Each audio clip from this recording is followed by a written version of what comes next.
James, his sister Sally, and Mark, their BFF, best friend forever, were bored. They had played all day, but now that it was dark and difficult to see, they had nothing to do. They couldn't play soccer because they couldn't see the ball. They didn't want to go inside and play a game because it was a beautiful springtime night and they liked being outside, especially after having to play inside all winter long. They just didn't know what to do and it was a little too early for them to go home. "I guess I'll just have to go home," Mark said in a sad voice. "Oh, come on," replied James. "We still have time for another game of something." Then Sally said, "I have an idea. Let's play hide and seek." "I was just going to say that," James said. "Yeah, I'll bet," replied his sister. "You always say you are thinking of whatever I think of," she snapped. "Do not," James said in a loud voice. "Do too," yelled Sally. Mark just looked down at the ground and shook his head from side to side. "They are at it again," he mumbled to himself. Then he yelled, "Okay, let's play hide and seek. I'll be the seeker." He turned to face a big tree, closed his eyes, and started counting out loud. 100, 99, 98, 97. Sally and Mark stopped arguing, looked at each other, and ran off in different directions to find a hiding place. In the distance, they could still hear Mark counting 4, 3, 2, 1. "Ready or not, here I come." Then he turned and began looking for places where they could be hiding. Finding Sally was easy. She always ran off and then circled back so she would be close to base, the safe place to get to before being tagged. Mark looked for the biggest tree and ran towards it. But she wasn't there. "I bet she's behind that big bush," he said to himself. So he ran to it and was ready to tag her, but she wasn't there either. As he turned around, he saw James running towards base and darted after him. Just before he touched James's shoulder, James tagged the base and yelled out, "Safe!" "Did you get Sally yet?" James asked. "No," said Mark. "I haven't been able to find her and it's getting late and we need to be heading home." So both boys yelled out, "Come on out, Sally, it's late." But there was no reply, not even a little snicker from somewhere in the darkness. They yelled again, "Come on out, Sally, it's late." Still there was no reply from Sally. They began to worry and started searching for her. As they walked around the area, they called out, "Sally, come on, we give up. You're safe." But no matter where they looked or how much they called out, Sally didn't answer. It was as if she disappeared. Sally was wondering what had happened. All she could remember was crawling under the big trunk of a fallen tree to hide. Now, as she looked up, she saw several stars through a small hole above her head. She had fallen into a hole when she crawled under the tree trunk. "Help!" she yelled, and heard her voice echo throughout what must have been a cave. "Help, help, help, help!" "Did you hear that, James?" Mark said excitedly. "Sally just yelled for help." "Keep yelling, Sally!" James screamed. "That way we can find you." Sally heard her brother and kept screaming. After a short while, the boys were standing next to the big tree trunk. "Hey, are you stuck under this tree?" asked James. "Kind of," Sally yelled. "When I crawled under it to hide, I fell into a cave. Please help me, I'm scared. It's dark and I can't get out." Mark said, "James, you stay with Sally and I will go get my dad." Then he dashed off into the darkness.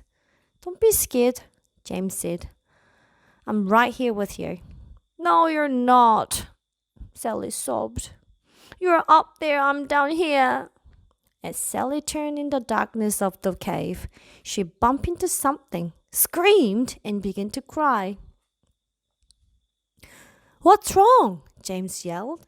There's something down here with me, Sally replied in a shaky voice. Just then, Mark and his dad came running through the woods. Mark's father knelt down and asked Sally if she was okay. He could hear her crying and sobbing. Sally, are you hurt? He asked. No, she said. But I'm scared and there is something down here with me. Stand back, Sally. I'm lowering a rope and we'll be down with you in a second.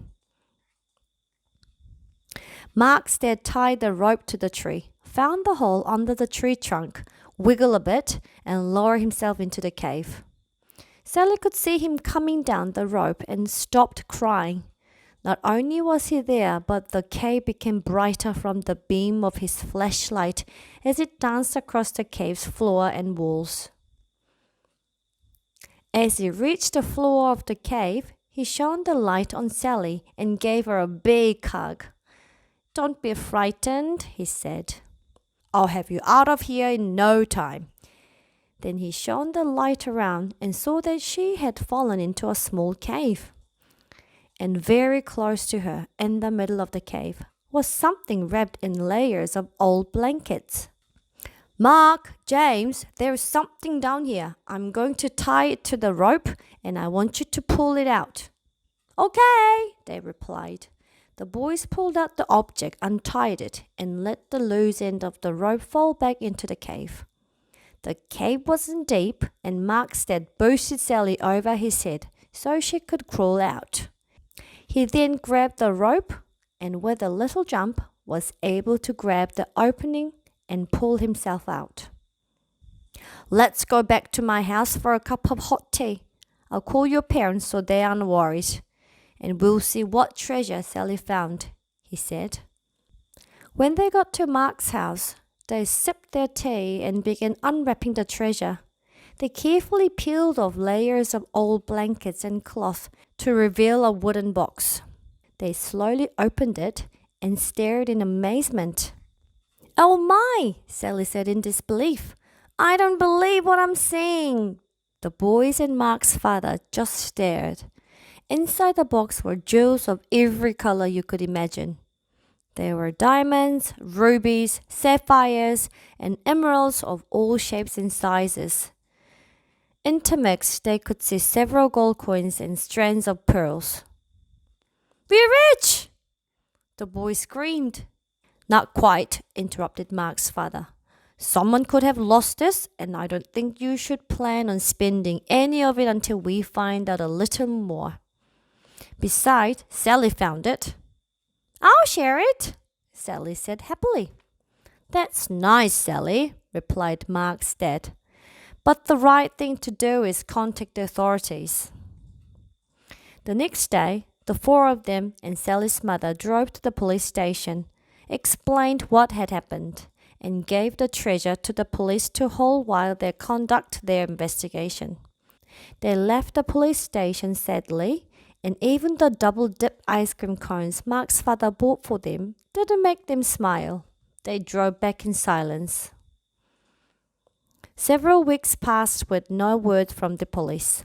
Then, one evening, Mark's father called James, Sally, and their parents. The police just called, and I think you should come over right now, he said. I'm afraid there is some bad news about the treasure. The police are on their way and will explain everything when you get here. Sally and James didn't say much during the ride to Mark's house. Sally thought that since it was bad news, the treasure belonged to someone else, even though they probably lost it. Whatever happened to finders keepers? She mumbled. What did you say, Sally? Her mother asked. Nothing, she replied. Then she let out a long, sad sigh that echoed through the car. When they arrived at Mark's house, the police were there with the treasure box. As Sally entered, the captain introduced himself and said, Sally, this is yours. Your parents need to sign some papers, but the box and its contents are yours." Sally, Mark, and James shrieked with joy and danced around the room. Then Sally said, "What is the bad news?" The captain smiled and said, "The treasure is worth more money than you can imagine, and with your newfound wealth comes great responsibility." Sally didn't quite understand what the captain was talking about, and right now it really didn't matter. Mark asked, "Are you going to share?" "Of course," Sally said. "If you and James didn't help me, I might still be there." Several days later, Sally asked everyone over to her house. "I have decided what to do with the money from the treasure after it is sold," she said. "I'm giving 1/6 to our mum and dad, 1/6 to Mark's mum and dad, 1/6 to Mark, 1/6 to James, and 1/6 for me." "There is an extra 1/6, Mark proudly stated. He loved math and was right on top of Sally's calculations. "No, there's not," Sally said. "Is 2, James said. "Is not," Sally said in an angered voice.